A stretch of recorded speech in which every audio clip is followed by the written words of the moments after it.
ఏమన్నాడు? ఆయన ఉన్నట్టుగానే ఆయనను చూతుము గనుక ఆయన పోలి ఉందమని ఎరుగుదుము. ఆయన పోలి ఉంటారంట, ఆయన ఉన్నట్టుగా చూస్తారంట. యథార్థవంతులు ఆయన ముఖ దర్శనం చేస్తారు. ఆయన పోలి ఉండాలంటే ఆయన దగ్గర ఉన్నటువంటి లక్షణాలు ఉన్నాయి కొన్ని. ఏంటి తెలిసిన? ఏప్రిల్ 7:26 ఏప్రిల్ 7:26 ఏప్రిల్ 7:26 1 పవిత్రుడు, 2 నిర్దోషి, 3 నిష్కల్మషుడు, 4 పాపుల్లో చేరడు. అర్థమైందా? 4 పాపుల్లో చేరక ప్రత్యేకంగా ఉన్నాడు. ఎన్ని? 4. ఈ 4 కలిగిన వారు మాత్రమే ఆయన పోలి ఉందురు.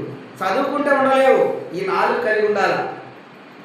క్రీస్తు యేసు రక్తం ద్వారా కడగబడ్డ వారమై నీ జీవితంలో ఎక్కడ కూడా పవిత్రతకు కొరత కాకూడదు. పవిత్రతలో కొరత కాకూడదు. ఎందుకంటే క్రీస్తు యేసు రక్తం చేత సమస్త దుర్నీతి నుండి నువ్వు విడిపింపబడి నీతిమంతుడిగా తీర్చబడ్డావు కనుక నీ జీవితంలో పవిత్రతకు కొరత ఉండకూడదు. అది మొదటిది పవిత్రుడు. రెండోది నిర్దోషి. నిర్దోషి ఎవరు? ఎలాంటి వారు? 32వ కీర్తన 2 చదవండి. 32వ కీర్తన 2 చదవండి. యెహోవా చేత నిర్దోషిని ఎంచబడిన వాడు, ఆత్మలో కపటము లేనివాడు. మతస్థుడు కాదు, కులస్థుడు కాదు, సమాజకుడు కాదు. అక్కడికి ఇవన్నీ ఏమి ఉండవు. దేవుని ఎదుట ఏమి నీ ఎంట ఉన్నది ఏమి రావు. ఒకటే వస్తుంది. నువ్వు నీతిగా జీవించావా, అది నీ ఎంట ఉంటుంది. భక్తిహీనంగా జీవించావా, అది నీ ఎంట ఉంటుంది. ఈ రెండిట్లో ఒకటే ఉంటాయి. నీతి ఉంటే భక్తిహీనత ఉండదు. భక్తిహీనత నిన్ను కలిగి ఉంటే నీతి నీ దగ్గర ఉండదు. గుర్తుపెట్టుకోండి. అక్కడ చెప్పిన మాట ఏదంట? నిర్దోషి. 1 పవిత్రుడు, 2 నిర్దోషి. నిర్దోషి. చాలా మంది జీవితాల్లో ఈ నిర్దోషత్వము కనిపించదు. మన పితరుడు దానియేలు గారు చెప్పాడు, నా దృష్టికి, యెహోవా దృష్టికి నేను నిర్దోషిగా కనపడింది కనుక. ఆయన రాజు వచ్చి తెల్లవారుజామున దుఃఖస్వరం తడుగుతాడు, దానియేలు నీవు సేవిస్తున్న నీ దేవుడు రక్షింపగలిగినా? అర్థమైందా?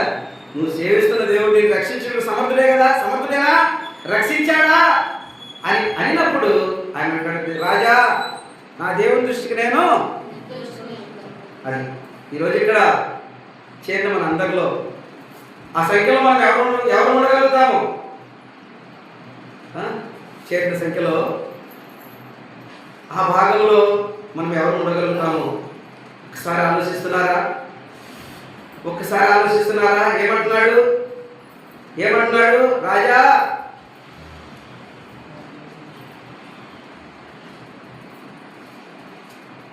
ఈ విషయంలో నేను కొన్నిసార్లు ధ్యానించినప్పుడు చాలా బాధపడుతున్నాను. అప్పుడే కాదు, ఇప్పుడు కాదు, ఎప్పుడు ధ్యానించినా కూడా ప్రభువా, మరి ఈరోజు రోమా 8:1 ప్రకారంగా క్రీస్తునందున్న వారికి ఏ శిక్షా విధి లేదన్నారు కదా. ఒకవేళ నిన్నటి వరకు ఉన్నామనుకోండి, ఈరోజు లేకపోతే పరిస్థితి ఏంది? ఈరోజు పిలువబడతామేమో, ఈరోజు సమయం పూర్తయితే ఎవరికైనా తెలిసినా తెలియదు. చాలా పర్యాయములు ఈ భాగంలో వెళ్ళినప్పుడల్లా ఆయన ఉన్నటువంటి స్థితి ఏంది? ఎక్కడున్నాడు? మంచి పార్క్ మీద ఉన్నాడా? బెడ్ మంచం మీద ఉన్నాడా? ఎక్కడున్నాడు? సింహపు బోన్లో, సింహాల మధ్య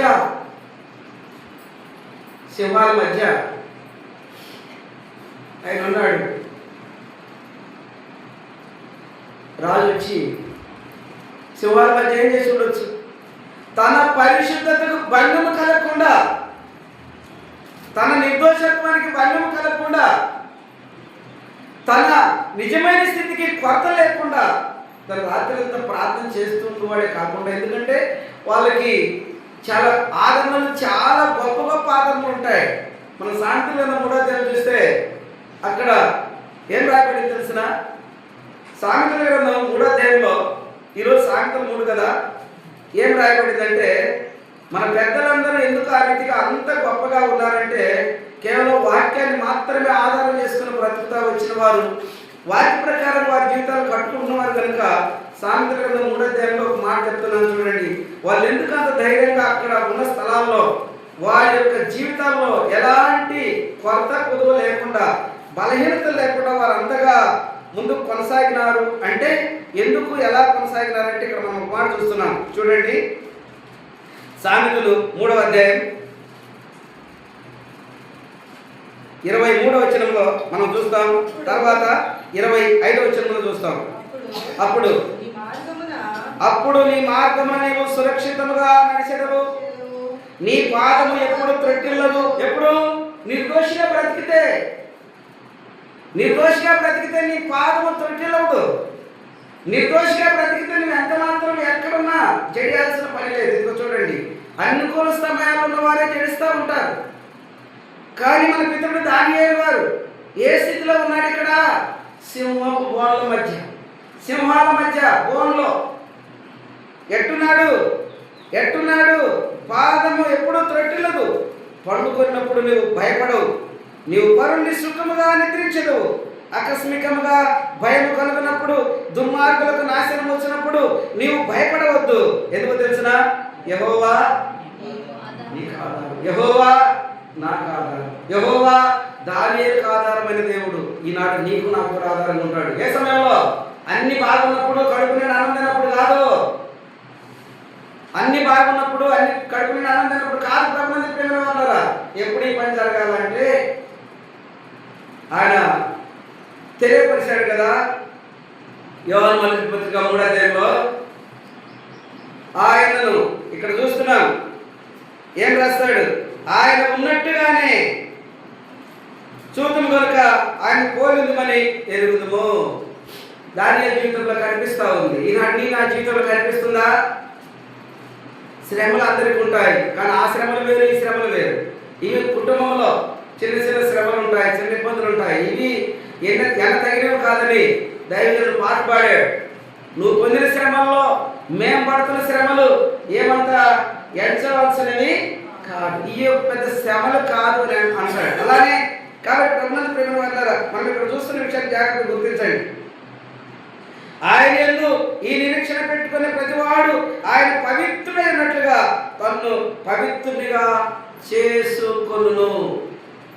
అర్థమైందా? నీ జీవితంలో ఈరోజు ఏ వాక్యం విన్నావు? ఏ వాక్యం వింటా వచ్చావు? యోహాను సువార్త 3వ అధ్యాయం 16 నుంచి స్టార్ట్ అయింది. అర్థమవుతుందా? యోహాను సువార్త 3వ అధ్యాయం 16 నుంచి స్టార్ట్ అవుతుంది. తర్వాత రోమీయులకు రాసిన పత్రిక 5వ అధ్యాయం 5 నుండి 8 లోపల 3 మాటలు ఉంటాయి. ఏ మాటలు? పాపము, శత్రుత్వము, భక్తిహీనత 3 ఉంటాయి. ఆ తర్వాత యోహాను మొదటి పత్రిక 3లోకి వచ్చాం. మన పితరులను మధ్యలో నడిపింపుల దేవుడు జ్ఞాపకాన్ని తీసుకొచ్చాడు. ఎవరిని ఎలా అంటే ఇక్కడ మనం చూస్తున్నాం. ఆయన పోలి ఉంటామంటే ఊరకు ఉండలేము, చదువుకోవట్లో ఉండలేము. చదువుకుంటే అందరూ ఉంటారు చదువుట్లో, కానీ దిన జీవితంలో, దినచర్యలో, చిత్తవృత్తిలో ఉండాల్సి ఉంది. లేకపోతే నువ్వు మాదిరిగా ఉండలేవు, నువ్వు మాదిరి చూపించలేవు, నువ్వు మాదిరిగా ఉండలేవు, మాదిరి చూపించలేవు. అలాంటి స్థితి నువ్వు ఎక్కడున్నా ఒకటే, నువ్వు ఏ స్థలంలో ఉన్నా ఒకటే. మాదిరిగా ఉండలేవు, మాదిరి చూపించలేవు. మనం 32లో చూసాం, కీర్తన 32:2లో యెహోవా చేత నిర్దోషి ఎంచబడాలి, ఆత్మలో కపటం లేకుండా బ్రతకాలి, నిర్దోషి. ఆయన ఎంచుకోవాలి నిర్దోషి అని. నువ్వు ఎంచుకుంటే కుదరదు, ఆయన ఎంచాలా. ఆయన దృష్టిలో నిర్దోషిగా నువ్వు నేను కనిపించాలి. మనకై మనం సాంప్రదాయంలో ఆ మాట కూడా ఉంది, ఒకరి మార్గం వారి దృష్టికి యథార్థంగా ఉంటుందంటే. యథార్థం అర్థం చేసుకోండి. యథార్థంగా ఉంటుంది, నిర్దోషంగా ఉంటుంది, నీతిగా ఉంటుంది, అన్ని బాగుంటాయి తన దృష్టికి. తుదగది దేవుడు అంగీకరించే విధంగా లేవు, దేవుడు అంగీకరించడానికి సరిపోలేదు, దేవుడు అంగీకరించే విధంగా నువ్వు లేవు. కాబట్టి అది ఎక్కడికి వెళ్తుంది? తుదకంటే తుదకి ఎక్కడికి వెళ్తుందంటే అది మరణానికి. ఆయన మరణం నుంచి తప్పించాలి కదా ఈ భూమి మీదకి వచ్చింది. ఆ మరణాన్ని తప్పించడానికి ఆయన భూమి మీదకి వచ్చాడు. ఆయన వచ్చాడు, నువ్వు నమ్మావు, మళ్ళీ నువ్వు నరకానికి వెళ్తున్నావు. ప్రయోజనమా? కాదు. కాబట్టి బ్రహ్మంత ప్రేమ వల్ల ఈ విషయాన్ని జాగ్రత్తగా గుర్తించాలని మనం చేస్తున్నాను. ఏం రాశాడు? రాయబడిన మాట ప్రకారంగా ఆయన పవిత్రుడై ఉన్నట్టుగా తమను పవిత్రుడిగా చేసుకొనును. ఎవరు? చేసుకొనుము, చేసుకొందును. నన్ను నేను పవిత్రుడిగా చేసుకుంటాను. ఎప్పుడు మతం పడితే పవిత్రులు అవుతారా?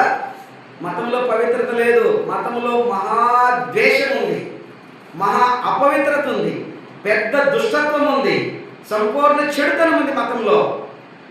ఒక మనిషిని సంపూర్ణంగా, ఒక మానవత్వాన్ని సంపూర్ణంగా గుర్తించదు మతం. అర్థమవుతుందా? కాబట్టి ఇక్కడ రాయబడిన మాట జాగ్రత్త గుర్తించండి. దేవుడు నన్ను ఎంతో ప్రేమించాడు. ఎక్కడుంది మాట? దేవుడు నన్ను ఎంతో ప్రేమించాడు. నేను నష్టపోయేదానికి ఇష్టం లేదు. నేను నిత్యజీవం పొందినట్లు ఆయన తన కుమారుని లోకాన్ని పంపించి ఆయన ఎరిగే విధంగా యోహాను సువార్త 17:3 ప్రకారంగా ఆయన వెరుగునట్లు చేశాడు. ఆ జీవాన్ని నాకు ఇచ్చాడు. కాబట్టి ఇప్పుడు నేను మరణాన్ని జయించాను, మరణాన్ని గెలిచాను, మరణం నుంచి నేను దూరమయ్యాను. జీవము, ఆయనలో జీవం ఉన్నది. ఆ జీవం మనుషులకు, అది ప్రేమించే ప్రేమలో కొన్ని క్రియలు, కొన్ని కార్యాలు తెలియపరచబడతాయి. ఆయనలో జీవం ఉన్నది. ఆ జీవం మనుషులకు వెలుగై ఉన్నది. నేను కూడా భూమి మీద సత్క్రియల చేత నేను ప్రకాశించవలసి ఉన్నదని ఇక్కడ యోహాను మత్తయి సువార్త 5లో మనం చూస్తాం. సరే, ఇప్పుడు మళ్ళా మనం ఒక భాగంలోకి వస్తున్నాం. ఎక్కడంటే యోహాను పత్రిక 4వ అధ్యాయం. ఇప్పుడు నేను నీవు దేవుని బిడ్డగా బ్రతకాలంటే 4:7 చదవండి. ప్రియులారా, ఎవరు తెలుసు నీ ప్రియులు? మతం పెట్టిన వాళ్ళు కాదు. మతం పెట్టిన వాళ్ళు ప్రియులు ఎప్పుడు కాదు. ఆయన ఎలా ఉన్నాడో, ఆయన గుణాలు ఏంటి అని మనం ఎబ్రీయుల్లో 2 గుణాలు చూసాం. 4 ఉన్నాయి అక్కడ. ఆ 4 గుణాల ప్రకారం ఎవరైతే కలిగి ఉంటారో వారు ప్రియులు. ఎందుకు తెలిసిన? ఈ ప్రియని మాట ప్రభువైన యేసుక్రీస్తు వారికి మాత్రమే సరిపోద్ది. మిగతా భూమి మీద ఎవరికి సరిపోదు. పాపము, శత్రువులు, భక్తిహీనులకు ప్రియత్వం ఎలా జరుగుతుంది, ఎలా చెందుతుంది? అయితే ఆయన ఇష్టపడి ఇదిగో ఇలాగు మార్పు చెందిన వారి పట్ల, ఆయన పోలి జీవించే వారి పట్ల, ఆయన కొరకు జీవించే వారి పట్ల, ఆయన వారుగా వారి జీవితాన్ని కట్టుకుంటూ అనేకులకు మాదిరి చూపించే వారి పట్ల ఈ మాట చెందితే తప్ప ఆజ్ఞ నెరవేర్పు ఎవరికి ఉండదు. ఏంటోలే పోతున్నాం వస్తున్నాం. యోహాను సువార్త 14:15 ఏమో తెలిసిన? మీరు నన్ను ప్రేమిస్తున్నామని చెబుతాం. రెండో మాట ఎవరి దగ్గర రాదు, రెండో మాట ఎవరిలో ఉండదు. అర్థమైందా? ముందు మాత్రం అందరం ప్రేమించినామని చెబుతాం, ప్రేమిస్తున్నాం. మొదటి మాట ఓకే, రెండో మాటకు అందరూ డౌనే. అది కాదు కదా. రెండో మాట డౌన్ అయితే కుదరదు. రెండో మాటే మొదటి మాట కంటే గొప్పకుండా. అర్థమైందా? నువ్వు 10 పాయింట్లు ప్రేమిస్తున్నావు అనుకో, 11 పాయింట్లు ఆజ్ఞ నెరవేర్చేవాడిగా ఉండాలి. అది నీవు చేయాల్సిన పని. నువ్వు చేయాల్సిన పని ప్రేమించిన ఒకటి కాదు, ఆజ్ఞలు ఏం చేయాలంట? అదే కాదు.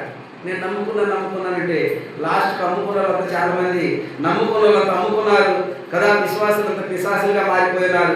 చాలా స్థలాల్లో కనిపిస్తూ ఉన్నారు. ఎవరు కాబాకండి, విశ్వాస జీవితాన్ని పోగొట్టుకోబాకండి. నమ్ముకున్నారు కదా, నమ్మకంలో స్థిరులు అవ్వండి.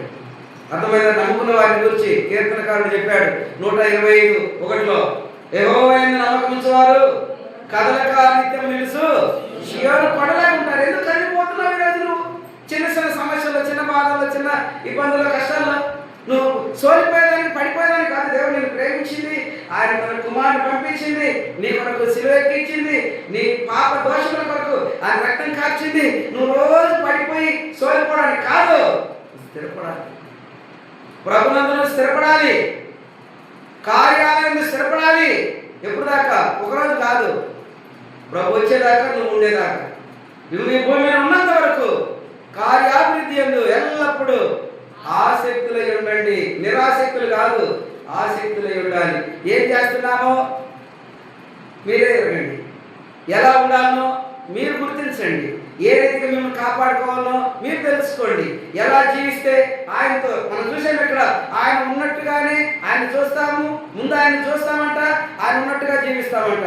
ఎప్పుడు ఆయన చూసేది ఎవరు ఆయన చూసేది? ఒక ఆయన గురించి పాడాడు ఘంటసాల గారు. ఏందయ్యా ఎంత దూరం ఎక్కినా, ఏడాది పోయినా కనపడగా ఘంటసాల గారు పాట పాడినాడు. చాలా మంది ఏం చేస్తారు, మేము చూసి వచ్చినామంటారు. యాడ్ తెచ్చుకొని చూసి వచ్చేది. యాడ్ చూడటానికి, ఏమని చూడటానికి? ఘంటసాల గారు ఒరిజినల్గా నెంబర్ 1గా సరైన రీతిలో నిజం పాడాడు. ఏమి లేదు. అయితే ఎవరు చూస్తారు దేవుని అంటే? యథార్థవంతులు ఆయన ముఖ దర్శనాన్ని చేస్తారు. యథార్థవంతులు ఆయన ముఖ దర్శనాన్ని చేస్తారు. స్పష్టంగా మనం చూస్తూ వచ్చాం. మరి యథార్థం కలిగి జీవించాడు. ఆయన ముఖ దర్శనం చేసేవారుగా ఆయన ఎలా ఉన్నాడు, ఆయన వచ్చినప్పుడు ఆయన ఎలా ఉన్నాడు, ఆయన పోలి ఉందమంటే వారు మాత్రమే గుండెలు బాదుకోకుండా, తలను దించుకోకుండా, తలలో ఎత్తబడ్డ వారై, ముఖములు ప్రకాశించేవారై ఆయన్ను పొందుకునేందుకు అవకాశం ఉంటుంది. ఎవరయ్యే వారంటే ఈ భూమి మీద ఆయన కొరకు నమ్మకంగా జీవిస్తూ, ఆయన నెరవేరుస్తూ, వారి జీవితాలను కాపాడుకుంటూ, ఎలా మన పితరులాగా. ఎవరు మన పితరులు?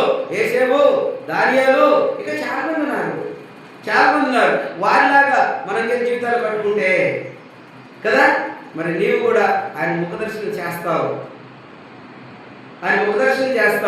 ఆయన పోలి ఆయన వలె, ఆయనలాగా నీవు కూడా క్రియల ద్వారా నీవు కూడా ఉంటావు సంగతి ఇక్కడ రాస్తాడు. సరే, ఇప్పుడు మనం చూస్తున్నాం, ప్రియులారా మనం ఒకరినొకడు ప్రేమిస్తున్నాం. ఎవరు ప్రేమిస్తున్నాం? భార్య భర్తను ప్రేమించదు, భర్త భార్యను ప్రేమించడు. అన్నదమ్ములు తమ్ముళ్ళు లేరు, తమ్ముళ్ళు అన్నలు లేరు. తల్లిదండ్రులు పిల్లలు లేరు, పిల్లలు తల్లిదండ్రులు లేరు. ఎవరు ప్రేమిస్తున్నారు? అందరూ ద్వేషించే భాగంలోనే పూర్ణ% ఉంటారు. ద్వేషించే భాగంలో అయినా ఈరోజు ద్వేషించడం ఇక్కడ కాదు, లేదు. ఈరోజు జరగల. ఎక్కడి నుంచి వచ్చింది ద్వేషము? ఒకరికి ప్రేమ పోయి కయ్యేను హేబేలు దగ్గర నుంచి వచ్చింది. అంటే ద్వేషం అక్కడ కనపడుతుంది వారి ఇద్దరి మధ్యలో. తమ్ముడని గుర్తించలేకుండా అన్న ఏం చేశాడు? ప్రేమ లేదు. అయితే ఇక్కడ అంటున్నాడు, మన ఒకరినొకరము ప్రేమిస్తున్నాం. ఎలాగా? ప్రేమ దేవుని మూలముగా కలుస్తుంది. వింటున్నారా? నేనేమాటైతే ఆరంభంలో చెప్పానో అది వెళ్ళిపోయింది, వాటి దాటి వెళ్ళిపోయింది. చాలా టైం అయింది అది వాటి దాటి వెళ్ళిపోయింది. అర్థమవుతుందా? రాయబడింది ఇక్కడ, వినండి, తలొచ్చుకోవాలండి. ప్రేమ దేవుని మూలముగా కలుగుతున్నది. ప్రేమించు ప్రతివాడు దేవుని మూలముగా పుట్టినవాడై దేవుని ఎరుగును. నువ్వు ప్రేమే నీకు తెలియదు. ఒక ఆయన అంటాడు, ఈ ప్రాంతంలో కొన్నిసార్లు ఒక ఆయన చెప్తా ఉంటాడు, ప్రేమ తెలియదు, ఎరగదు అని. ప్రేమ ఎరిగిన భావాలు కనిపించాలిగా అనేవాళ్ళు. ప్రేమించేవాడికి సరే నాయసరావుకే ప్రేమ లేదనుకోనండి, ప్రేమించేవాడి ఇక్కడ కనపడాలిగా లక్షణాలు. ఇట్లాంటి దౌర్భాగ్యమైన మాటల చేత కొంతమందిని మెగపెడుతూ అజ్ఞానంగా కొనసాగించే వాళ్ళు ఉన్నారు. అయితే ఇక్కడ రాస్తున్నాడు, ఏమంటున్నాడు? ప్రేమించు ప్రతివాడు. మొదటి మాటలు ఏమంటాడంటే, ప్రేమ దేవుని మూలం కలుగుతున్నది. ప్రేమించు ప్రతివాడు దేవుని మూలముగా పుట్టినవాడే దేవుని ఎరుగును. దేవుని మూలముగా కొరింథీయుల పౌలు గారు అంటాడు, యోహాను సువార్తలో యేసుప్రభువు వారు అంటాడు, ఏమంటాడంటే, నా శరీరం తినవాడు నా మూలముగా వాళ్ళ బుద్ధి ప్రియులారా, సహోదరులారా అని. మిగతా వాళ్ళందరికీ తగదు, వీళ్ళు కావాల్సి పూసుకోవడం తప్ప ఇంకేముండదు. ఒకరినొకరు పెంచుకోవడం, ఒకరినొకరు స్థుతి చేసుకోవడం, ఒకరినొకరు ఏదో గొప్పగా అనవసరంగా జీవితాలు పతనం చేసుకోవడం తప్ప దైవ చిత్త ప్రకారం కాపాడుకునేది కనిపించదు. ఇలాంటి వ్యర్థమైన మాటలు చూడండి. ఏమంటున్నాడు? దేవుని మూలముగా పుట్టినవాడే దేవుని ఎరుగును. దేవుడు ప్రేమ స్వరూపి. ప్రేమ లేనివాడు దేవుని ఎరగడు. మనము ఆయన ద్వారా జీవించినట్లు దేవుడు తన అద్వితీయ కుమారుని లోకంలోకి పంపెను. దీనివలన దేవుడు మన నుంచిన ప్రేమ ప్రత్యక్షపరచబడుతున్నది. కాబట్టి ప్రభునందు ప్రేమ వాళ్ళరా, ఒకసారి ఆలోచన చేయండి. ఈ ప్రేమ యొక్క ప్రత్యేకత కదా ప్రతి ఒక్కరి జీవితంలో గుర్తించాలి. గుర్తించాల్సి ఉంటుంది. ఆ తర్వాత 10లో మనం దేవుని ప్రేమించడమని కాదు, తానే మనలను ప్రేమించి మన పాపములకు ప్రాయశ్చిత్తమైనట్టుకు తన కుమారుని పంపెను. ఇందులో ప్రేమ ఉన్నది. ఒక క్రియ చేయకుండా ఒక మంచి చేయకుండా కదా, ఆధ్యాత్మికంగా జీవించకుండా ఒక ప్రేమ లేదు అని ఇతరులను మాట్లాడటం కాదు. లేకపోతే జీవితంలో ఆ క్రియతో మీరు కలిగి ఉన్నారు కదా, వింటున్నారు కదా, చెయ్యండి, చూపించండి, అది చెల్లుతుంది. చూపించడం చేత కాకుండా, చేయడం చేత కాకుండా కదా మాటలు మాట్లాడటము, సాతానికి ఏ భయం ఉండదు కదా. సాతాను ఆధీనంలో ఉన్న వారి పట్ల సాతానుడు తన ఇష్టానుసారమైన నోటిని వారిస్తూ ఉంటాడు. కాబట్టి అందుకే నీ జీవితంలో, మన జీవితంలో ఎవరైనా దేవుని భయం కలిగి ఉండాలన్నా, భక్తిపరంగా జీవించాలన్నా ముందు నోటిని జాగ్రత్త కాసుకోవాలని యాకోబు 1:1-20 స్పష్టంగా చెప్తాడు. ఈ విషయాన్ని ఖచ్చితంగా ఎల్లప్పుడూ గుర్తించాలని ప్రభుత్వం మనం చేస్తున్నాను. ఏ ఒక్కరైనా సరే, ఎవరైనా సరే, ప్రతి సమయంలో, ప్రతి క్షణంలో, ప్రతి దినంలో కూడా ఈ విషయాన్ని గుర్తించాలని ప్రభుత్వం మనం చేస్తున్నాను. కాబట్టి ప్రభుత్వ ప్రేమ రాయబడిన మాట ప్రకారంగా కేవలము మనల్ని ప్రేమించిన వారినే మనం ప్రేమిస్తా పోతే నిజమైన ప్రేమ అందులో లేదు. లోకంలో అందరూ అలానే ప్రేమిస్తారు. ఎందుకంటే మత్తయి సువార్తలో చెప్పాడు, ప్రేమించిన వారిని ప్రేమిస్తే మీరు చేసిన గొప్ప కార్యం ఏంటి? అమ్మా అంటున్నారా? ప్రేమించిన వారిని ప్రేమిస్తే మీరు చేసిన గొప్ప కార్యం ఏంటి అంటాడు. ఏమో ఇదిగో పులగూర అంటే ఇదిగో తీయగూర, ఇలాంటి ప్రేమలు భూమి మీద ఉంటాయి.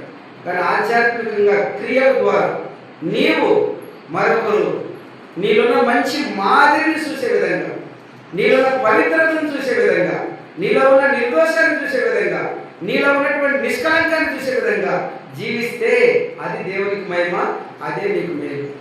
మాట్లాడేది మేలు కాదు. జీవించే జీవితం ద్వారా నీకు, మనకు ప్రతి ఒక్కరికి మరి దేవుని ఏర్పాటు ఉంటుందని ప్రభుత్వం మనం చేస్తున్నాం. దేవుడు మరి భాగంలో తెలియజేసిన మాట్లాడే ప్రకారంగా మన అందరి జీవితాల్లో, ప్రతి ఒక్కరి జీవితాల్లో దేవుడు తన ఉన్నతమైన కృప, తన సన్నిధి, తన తోడు ఆరాధించే ముందుగా అందరం జాగ్రత్తగా కొనసాగుతుగాక. ఆమేన్.